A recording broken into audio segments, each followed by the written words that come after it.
How's it going, guys? It's Brad C at a Monday Night Raw review from October 29th. Let's get right to it.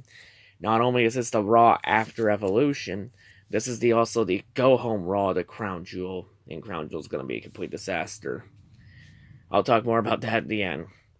But yes, to Raw itself. So Raw starts off with acting Raw General Manager PC Corbin in the ring. He also has the vacated Universal title with him. So Baron goes on. Baron says he wished Roman the best of luck in his battle with leukemia. And Baron says he hopes Roman doesn't come back to Raw.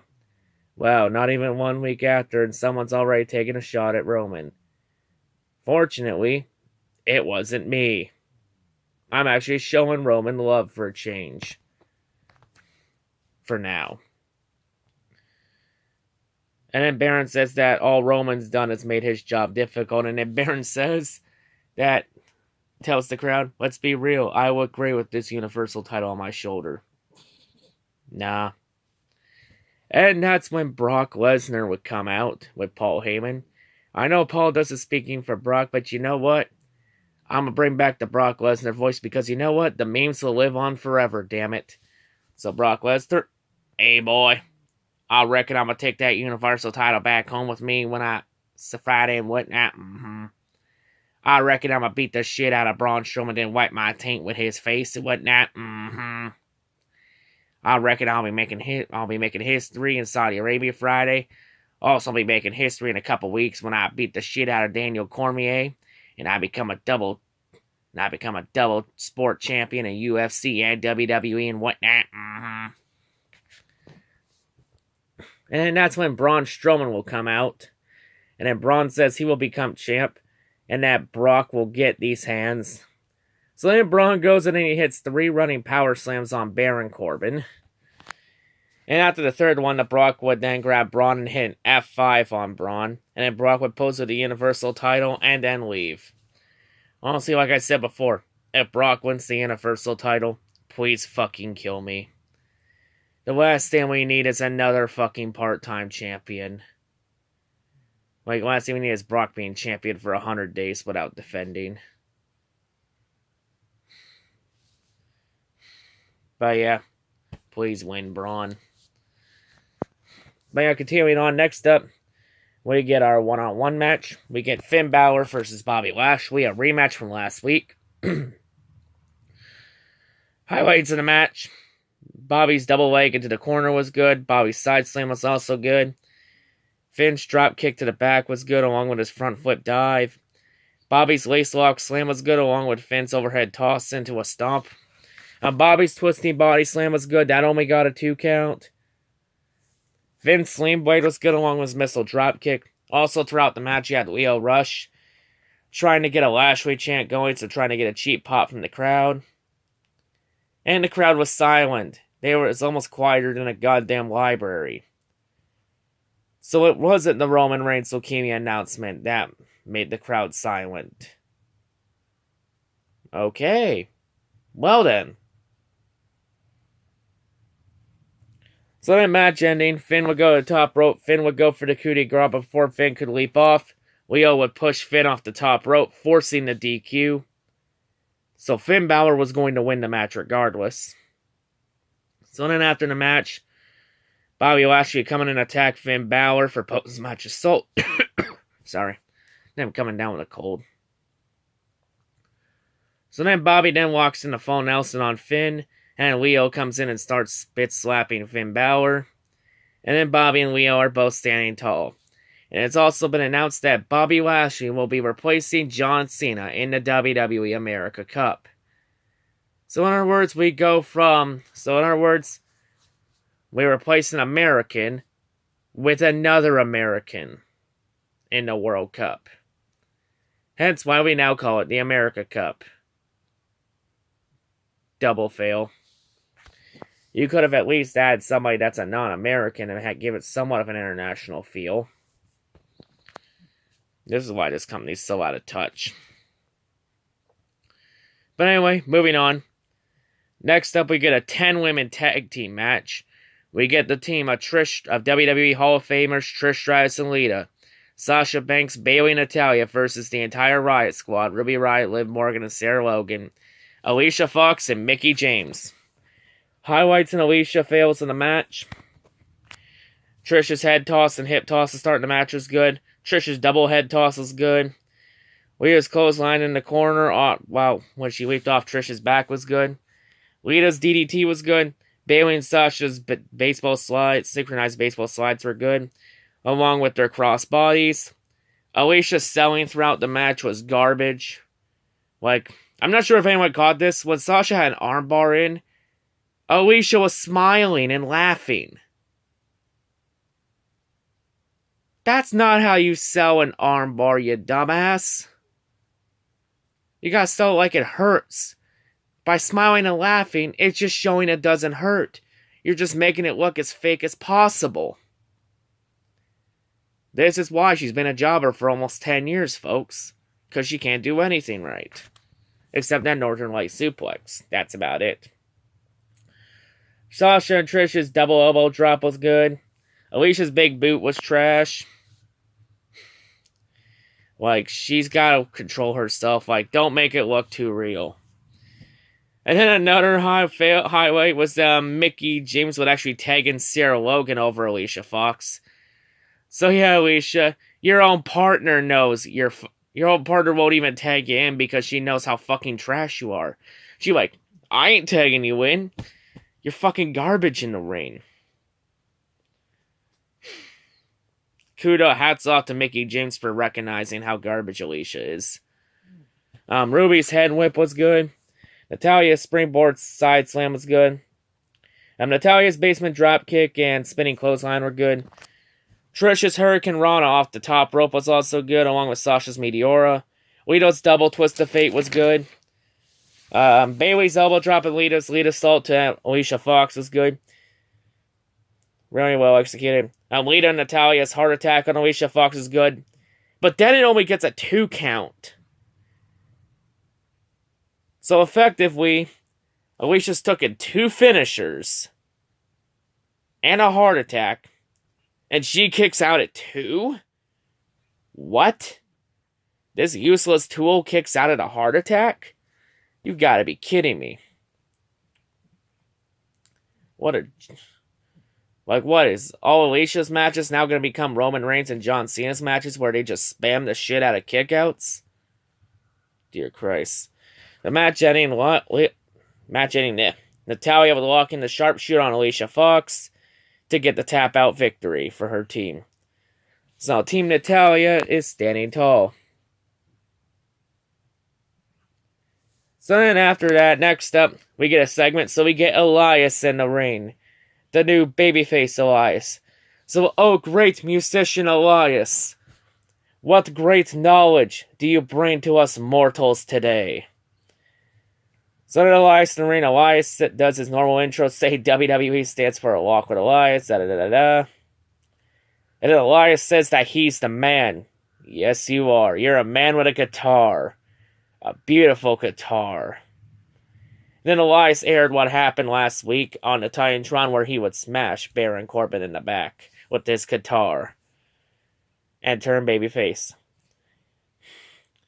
So then Elias says it felt good. It did feel good. So then Elias says he's got a song for Baron Corbin. And that he will do it to Baron's face. So then Elias gets out of the ring with his guitar. He walks backstage. He goes right to Baron Corbin's locker room door. He knocks on the door. Baron tells him to go away. So then Elias performs Baron's song outside his locker room door. So as Elias starts, Elias then calls Baron a coward. And then that's when Baron would open the door and come out. Actually, no, wait. Wrong one. No, actually, correction. Elias would then call Baron a taller, stupider Kurt Angle. And that's when Baron Corbin would come out of his locker room. And then Elias continues, and then Aaron calls Baron Stephanie McMahon's bitch. And then that's when Baron would go back in his locker room. And then Jobber Mahal would come out and attack Elias from behind. Oh, looky, Jobber Mahal's back. Yippee-ki-yay, yippee. So that would also set up an impromptu match between Elias and Jobber Mahal. Highlights in Jobber Mahal's failing matches. Jobber selling throughout the match looked like crap. Jobber Mahal's kicks looked terrible and reckless. Elias's mule kick was good. Matt Jennings, Elias hits a drift away on Jobber Mahal. Elias gets the 3 count for the ring. Like, did you expect a competitive match here? I didn't think so. You almost get nothing competitive when you're going against Jobber Mahal. So next up, we get one half of the Raw Tag Team Champions and the Intercontinental Champion Seth Rollins coming out to the ring. Of course, Seth Rollins, demanding answers from Dean Ambrose after Dean turned heel on Seth last week in probably the most dumbest way to set up a heel turn possible. Like, seriously. First, they win the match. Like, they set it up after they win the titles. And then it was on the night Roman was diagnosed with leukemia on a go-home show before Evolution.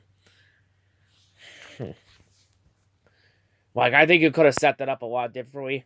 There were 2 ways you could have set that up that I would have done. Either A, you could have done it on the night Roman got diagnosed with leukemia. However, you have him lose the match.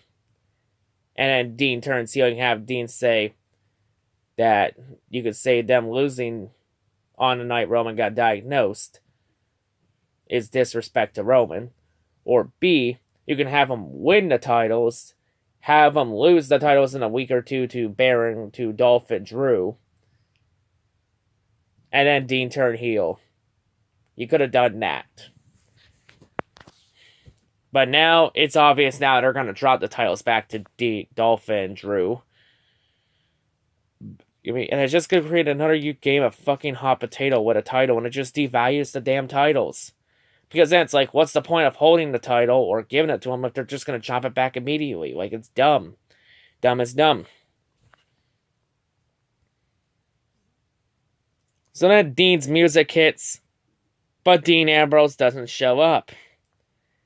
Then all of a sudden the crowd starts turning around, and that's when I noticed Dean in the crowd, at the top of the crowd.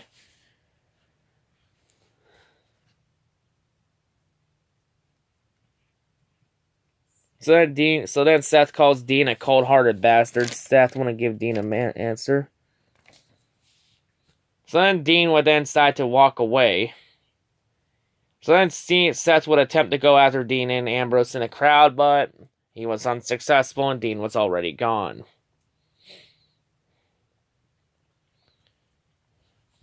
Okay. So next up, we get a women's match. We get Nia Jax versus Ember Moon. Nia Jax, of course, fresh off winning the Battle Royal at Evolution to earn a future Raw Women's title opportunity. So some highlights in the match. Ember's 2 drop kicks to start the match were good. Nia's bear hug was good, along with her Beal throw.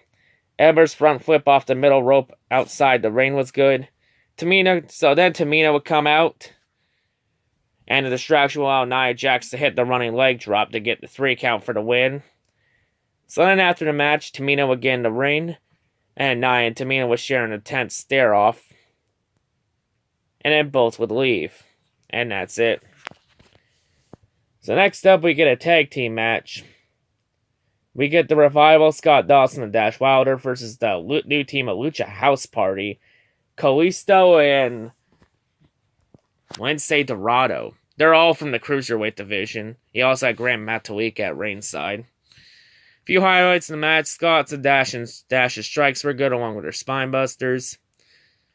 But Matt Jenny, Kalisto hits the Selena Del Sol.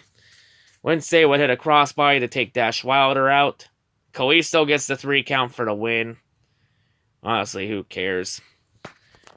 Well, that means the Revival ain't being taken serious once again. Damn it. Next up, we get to our main event.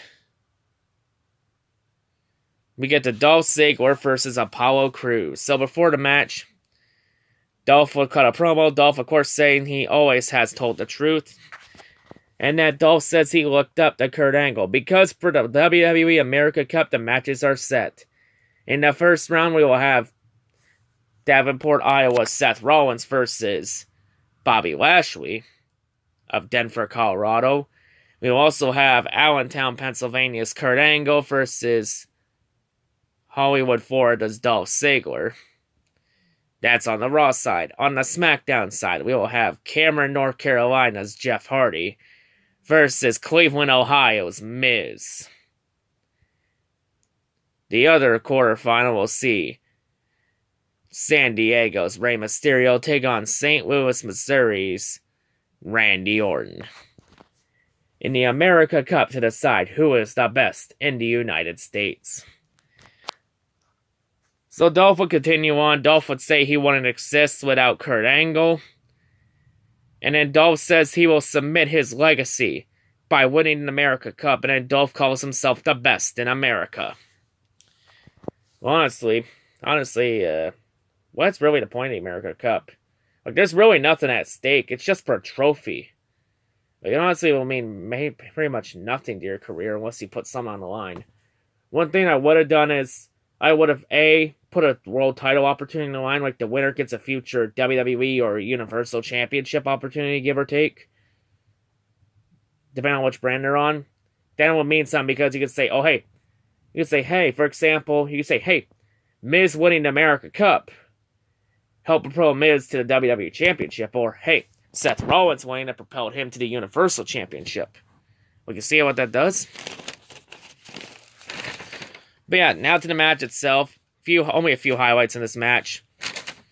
Dolph's step up in Seguri was good. Apollo's drop kick and overhead press was okay. It was just a short match. Dolph hits a super kick. Dolph gets the 3 count for the win. I'm not surprised, giving Dolph momentum entering Crown Jewel. But yeah, and of course, we're not done yet. We have one more segment. So, Undertaker and Kane would come out to the ring. Of course, to address the D-Generation X before their tag team match at Crown Jewel. Of course, Taker and Kane saying they will own Triple H and Shawn Michaels' souls. And that both of them will rest in peace Friday. And then that's when DX would come out. Shawn Michaels and Triple H. They come out, they brawl with Taker and Kane. And both Triple H and Shawn Michaels will hit their super kick and pedigree respectively. Both stand tall. And that's how we end Raw. Yeah, sorry about that. My dog barked because the mail lady came by. And plus I don't know how to shut her up. Plus I also took the shock collar off her. But, yeah. So yeah, that's how Raw ended. Pretty mediocre episode. Like, you had 2 or 3 matches at the end. Pretty much nothing really happened. It was just pretty much a mess show.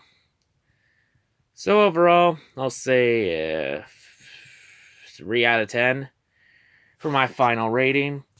Of course, so the thing about John Cena refusing to compete at Crown Jewel is true. Predictably, I knew that was going to be true. So it looks like John Cena's fucking off back to Hollywood again. Who was shocked? Because, it's Crown Jewel. It's just going to... Because Saudi Arabia is just an absolute mess right now. I'm not going to talk much about politics. Because talking about politics just puts you in a goddamn mess. It's just a clusterfuck beyond all clusterfucks. But yeah, Crown Jewel going to be a complete disaster. But of course, the America Cup Friday. I don't really care about it, but you know what? I'll give my prediction for it. But for my predictions, have you seen how bad some of my predictions have been? You know what? So yes, the World America Cup, who am I jinxing?